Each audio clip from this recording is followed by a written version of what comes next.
All right, but we begin with this. North Carolina's Lieutenant Governor, that's Mark Robinson, says he is not dropping out of the gubernatorial race. This despite a new CNN report alleging he made a series of racist and sexually explicit comments on a porn site between 2008 and 2012. Robinson denies he said anything contained in that report. This is not us. These are not our words, and this is not anything that is characteristic of me, nor has it ever been. The people here of North Carolina know I have been completely transparent about my history. For more on this, we're joined by Colin Campbell. He's the Capitol Bureau Chief for North Carolina Public Radio.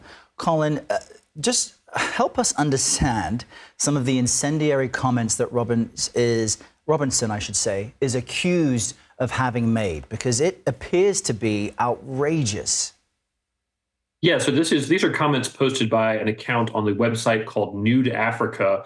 This is from years before Robinson got into politics, but the account that CNN has identified as Robinson posted things like claiming that he's a black Nazi, calling for the reinstatement of slavery, admitting that he had at some point spied in locker rooms, watching women take showers, watched transgender pornography, various other things. A lot of things almost too sexually explicit to say on TV, alleged, and the CNN reporter was able to connect these based on a personal email account, some biographical information that the poster used, as well as some of the phrasing that was used in some of Robinson's own social media posts later on. You mentioned a personal email account Robinson used. Help us understand how CNN made the connection between him and these comments, because, you know, one of the defenses might be that perhaps someone is posing as him. But as you just mentioned, these comments are from before he ran for office. So help us understand why CNN is so confident it is him.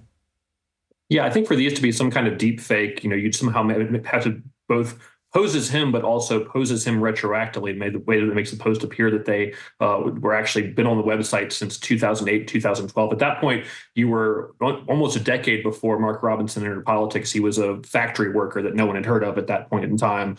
So they were able to sort of make that transition connection based on the email address he was using, some biographical information about his marriage, where he lived, how old he was, in addition to this, using the same username on multiple other sites that Robinson had used. Obviously, he denies that this is actually him, but it's sort of hard to necessarily see what other evidence might be out there to sort of prove or disprove the CNN report. And this story would be a big deal in and of itself, but it's happening in the heat of the presidential campaign. North Carolina has, I think, 19 electoral votes. It's crucial for both sides. And former President Donald Trump endorsed Robinson for governor at the beginning of this year. How might this impact Trump's support of him? I don't think we've heard from the Trump campaign yet on all of this. Yeah, as of this morning, we've had no statement from the Trump campaign on this. Trump is scheduled to come to North Carolina this weekend for a rally in Wilmington. It'll be interesting to see if he says anything about it then.